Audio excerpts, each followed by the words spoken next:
Ladies and gentlemen, as I said, we have some very important things on our ballot.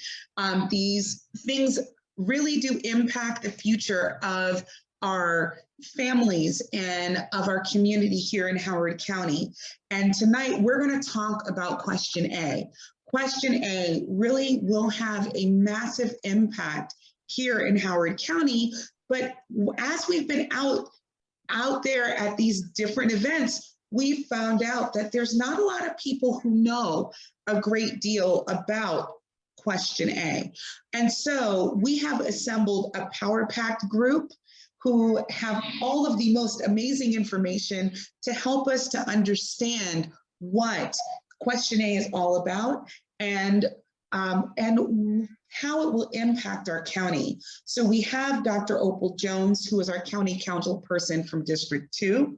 We have Francis Huey, who is from Our Revolution, Howard County. And we have Laurie Liskin, who is from Indivisible Howard County. And I'm super excited that they've been able to join us this evening to help us conceptualize question A and help us to understand why it's so important. So if we can give a round of applause to our esteemed panelists.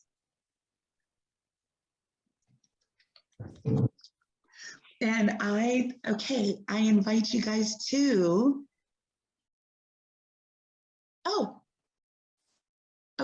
I invite you guys to take a couple of seconds to please just introduce yourselves and your organization before we ask the first question. And so if we do this by alphabetical order, we're going to go with Ms. Liskin.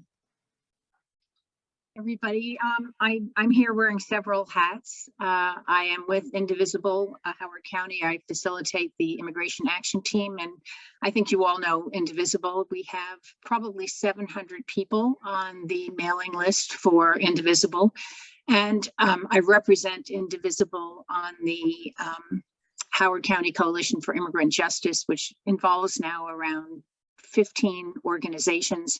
And as you know, we work very hard to persuade County Executive Ball to end the contract with ICE. And we see that as the beginning of a lot of very pro-immigrant actions that have happened in the county since then.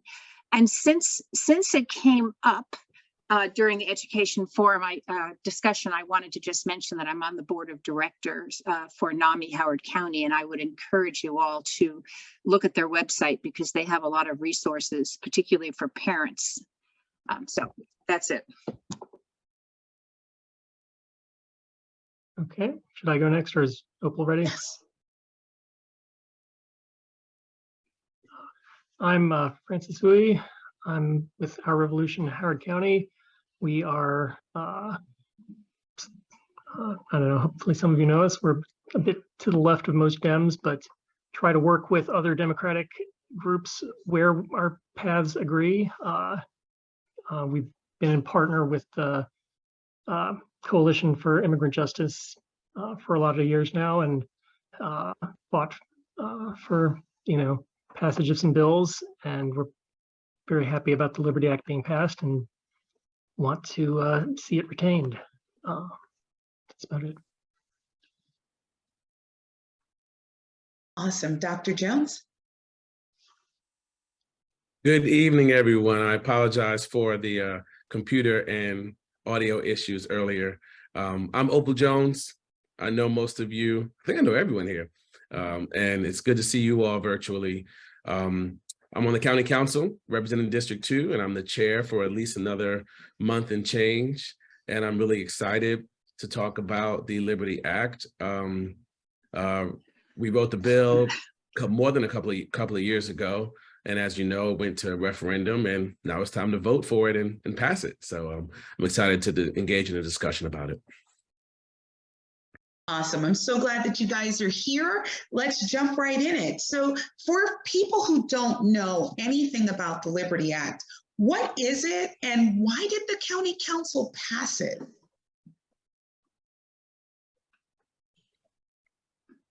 I think Opel should answer that. Yeah. Well, so to start, the Liberty Act came from basically several council members, even though I was the only one that filed it, several council members agreed, and all 4 Democratic council members voted in favor of a bill that would ensure that those that are more vulnerable in certain situations feel safe in doing regular things that we do, right? If they're not a US citizen yet, or if they're waiting on certain documentation, that they don't feel like they can't pick up their kids from school, or they can't go to the doctors, or if something happens, they can't call 911 in fear of being deported.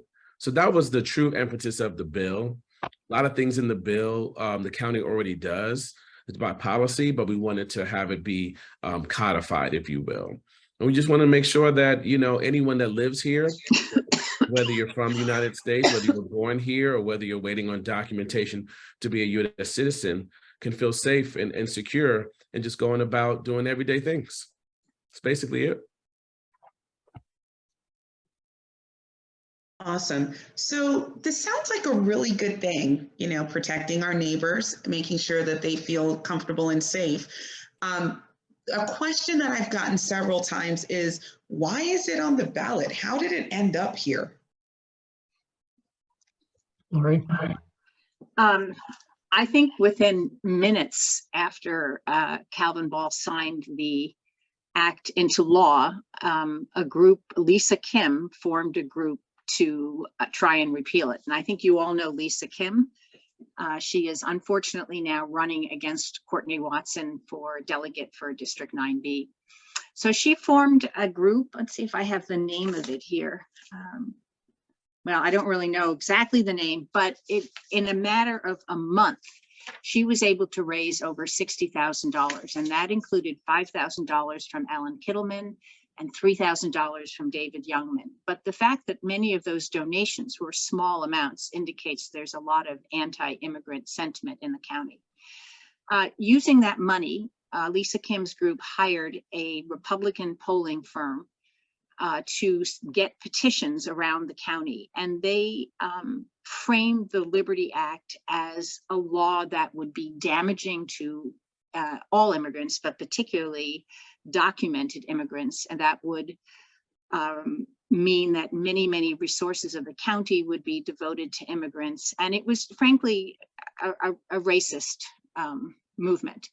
Unfortunately, they were able to get more than 11,000 signatures on the petition. And I know for a fact that they got these signatures by a lot of untruths. So the young man who approached me in front of the giant parking lot told me that if the law were not repealed, that Howard County would be overrun by immigrants. And, you know, my response to him was, yeah, we have so much affordable housing in Howard County, of course they would come here. But that's the kind of things that they were saying. So with those votes, they were able to get the bill on the ballot to be repealed. So we have this referendum. And unfortunately, the question that is on question A is on the absolute last page of the ballot, and it is the only question on that page. So a lot of people may not turn the ballot over, and that's disturbing. But secondly, it never uses the term Liberty Act. It is written, unfortunately, it starts out right away by saying that the county won't follow federal immigration law, that this is going to make a lot of people nervous. So what we really need to do is educate the community that the fact that this law is positive for everybody. And the problem is that most people don't know about it. And I think solid Democratic supporters are the ones that we need to reach out to.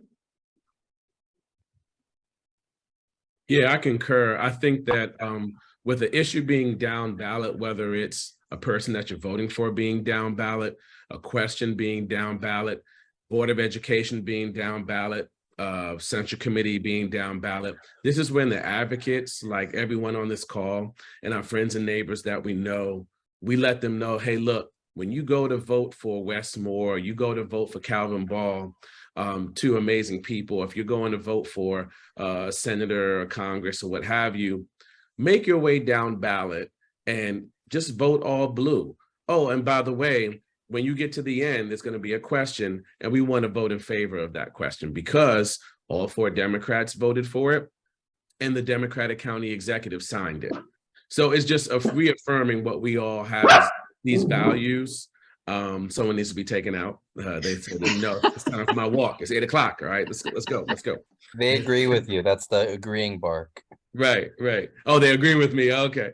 So, it's a situation where this just goes right in line with our democratic values. I mean, if you drive up and down 40, there's signs out to vote against Question A, all in the common space, as a lot of Republicans, that is their strategy, to put signs up close to the end of the week because they won't get taken down by the county until Monday.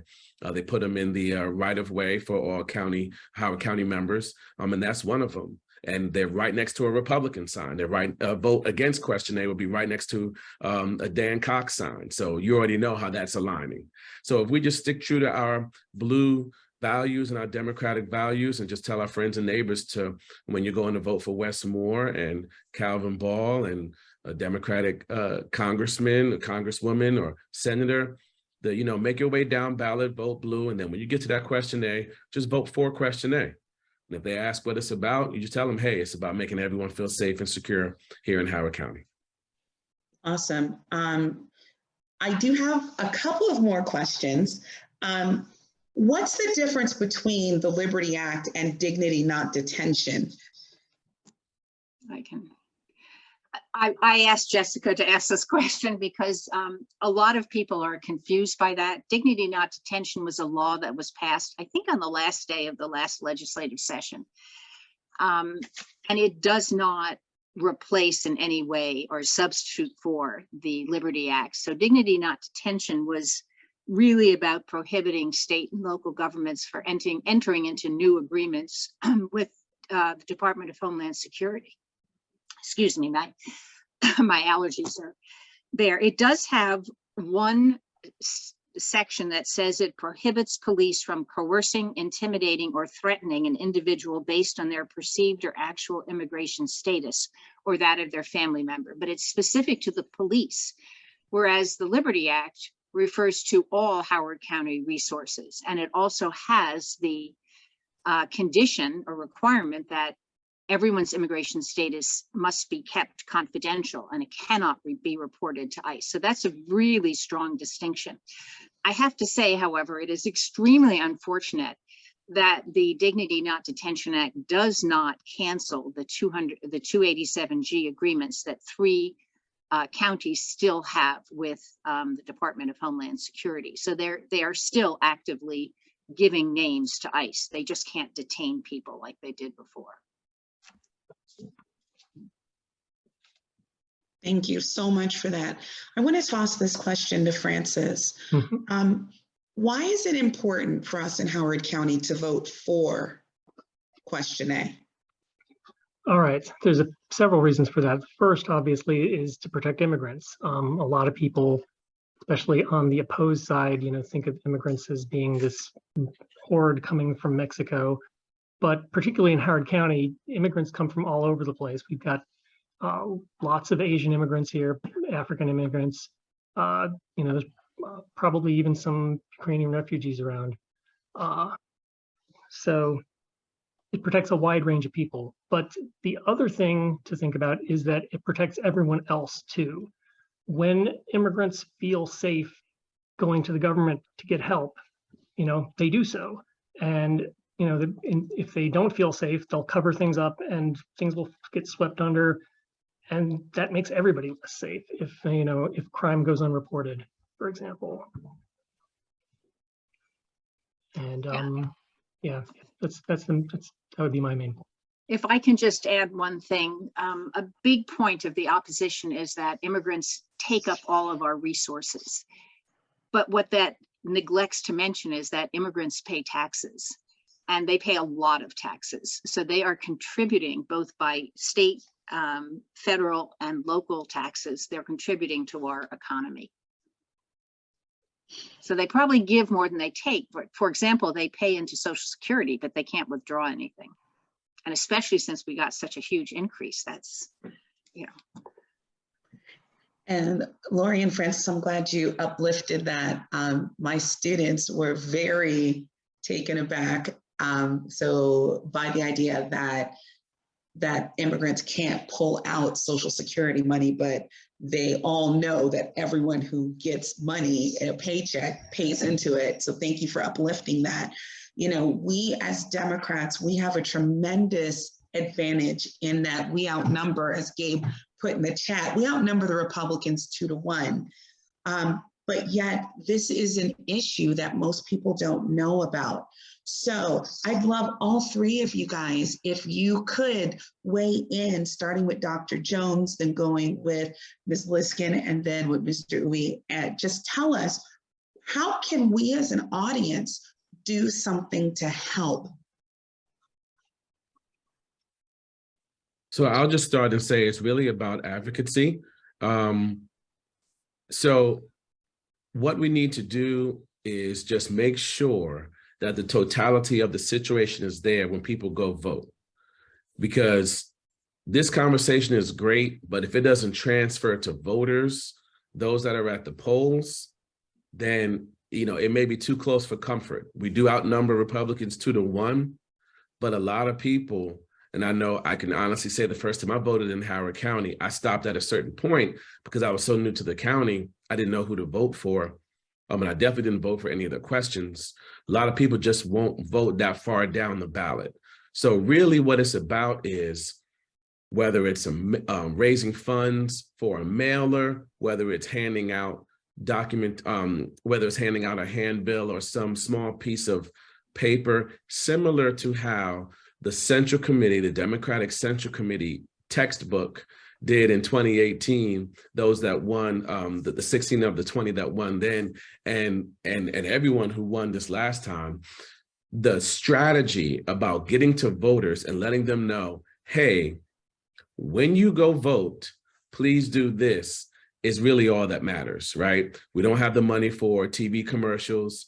We don't have the manpower to go to all of the Democratic homes in Howard County. Yet when it's time to vote, and especially those that are voting by mail, they just need to know, go a little bit further down or flip it over or whatever, however the ballot looks, and vote for question A. And then it'll be a simple and easy win. Yeah, I think it's important that there's a lot of people who simply just don't know about it, and word of mouth, spreading it to your friends, letting people know that this last ballot question is very important and that there is a concerted opposition trying to get the law overturned. And you might want to tell if they are so inclined, remind some people that question 4 is for cannabis legalization, and if they go a little bit beyond that, there's another question they can vote for.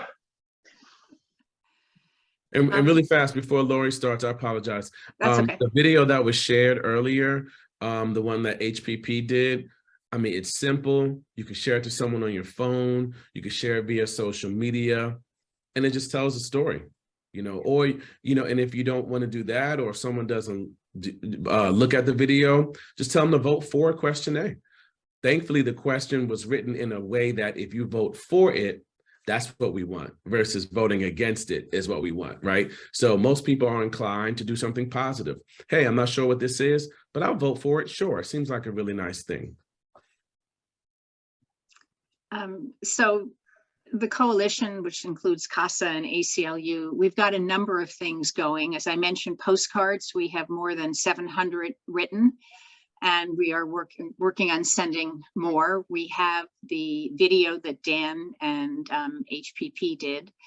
We're encouraging everybody to put that on your websites, your Facebook pages, and send it to everyone you know. We have a flyer, and all of these have been sent to Jessica that, again, we encourage you to pass around. We are tweeting, and I have sent the Twitter handle, is that the right word, to Jessica.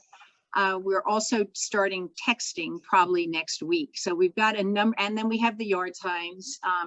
So we have a number of issues out, and we are just trying really hard to get people educated.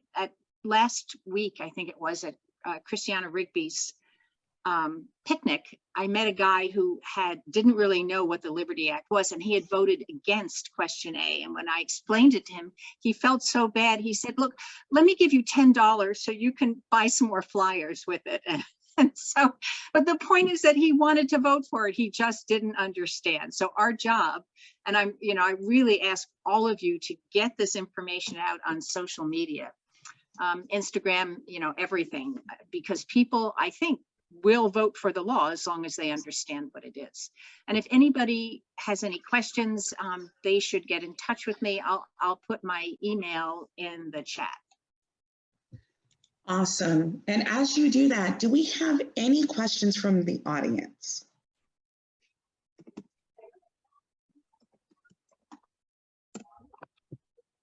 I'll just note that we haven't actually played the video yet. I think we're going to do that after this. So if We people are definitely what going to video, debut it. we're going to play it.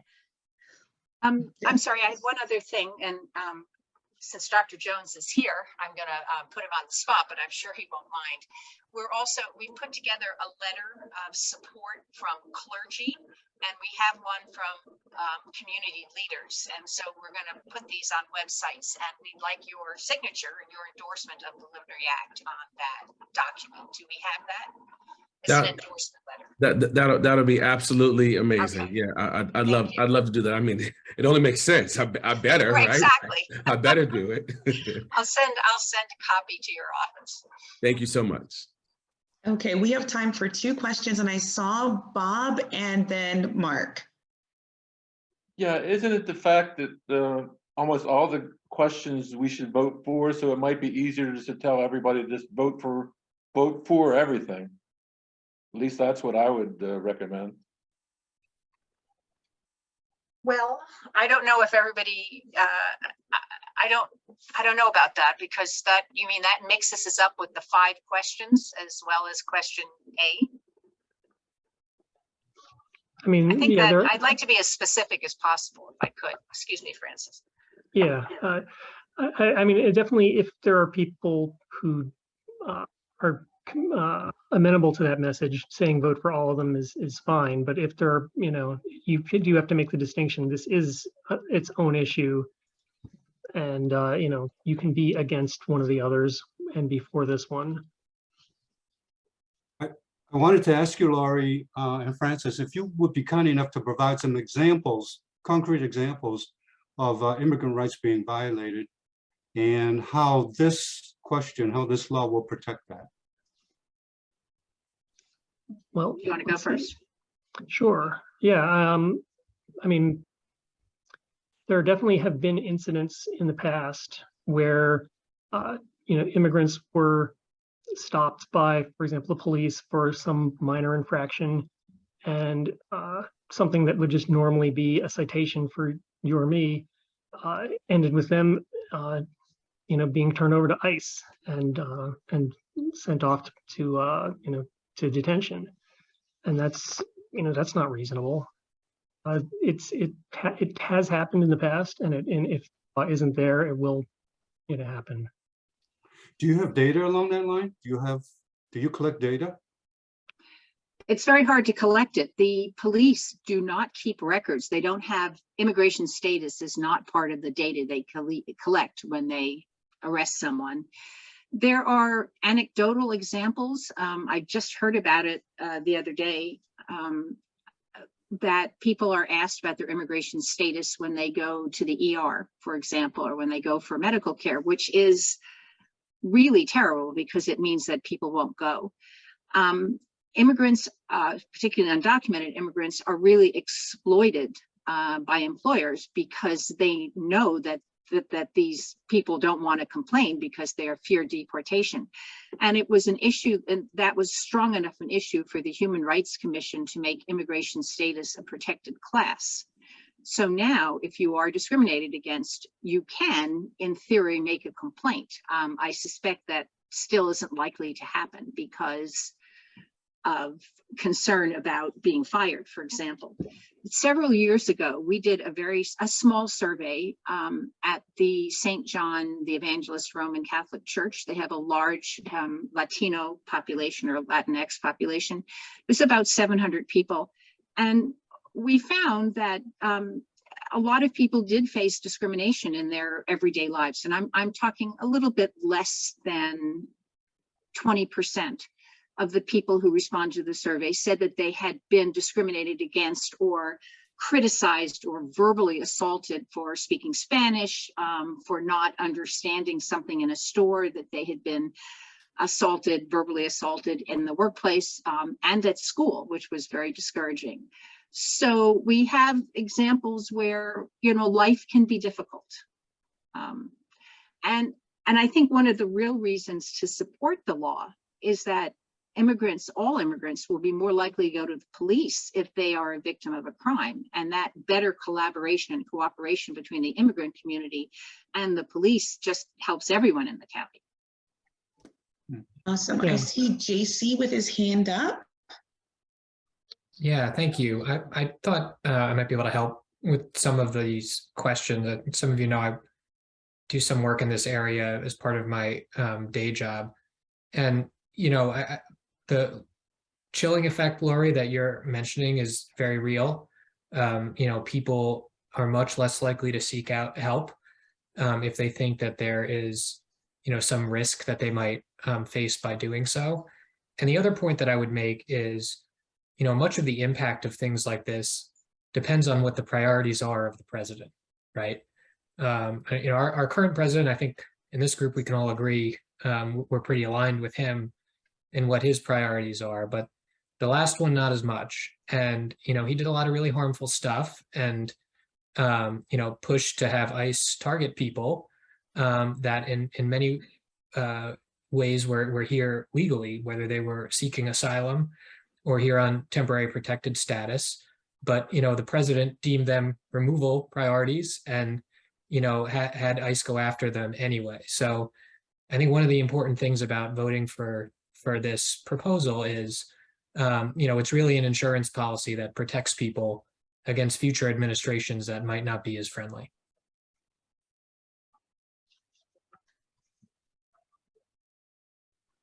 Thanks, JC. And Jessica got kicked out, I think, but is back, joining us back. Gabe, did you have something you wanted to add? Yeah, I mean, I think everybody kind of said a lot of things I was going to say, but it's in the end, it's just good public policy. It goes over to other areas of rights, like women's rights, how Laura was talking about contacting the police. If an immigrant woman is a victim of domestic violence, she might be fearful to call the police. An employee who may not be being paid his or her wages, may think that they could get in trouble with immigration if they report it to something. And in that context, for example, there's case law, federal case law, that an employer cannot bring up the status of a person's immigration status. Otherwise they can get like double or triple damages, for example. So it's just good public policy. Because, like, let's say, for example, somebody commits a violent crime against an immigrant and they're not able to contact the police because fear that they'll be retaliated against through immigration. That person may go off and hurt someone else. And so by having the immigrant person being able to contact the police to potentially catch that violent aggressor before they get to the next person, then it's good public policy. So it's kind of, you know, things that we have to like think about, that it's good public policy. So thank you so very much, friends. We could have 1,000 more questions, and I know that this is such an important thing for us to conceptualize. It's such an important thing for us to support. And so I do know that Dr. Jones has to leave us, so I'm going to tell him thank you so much for being here. And with that, I want to thank all of our panelists.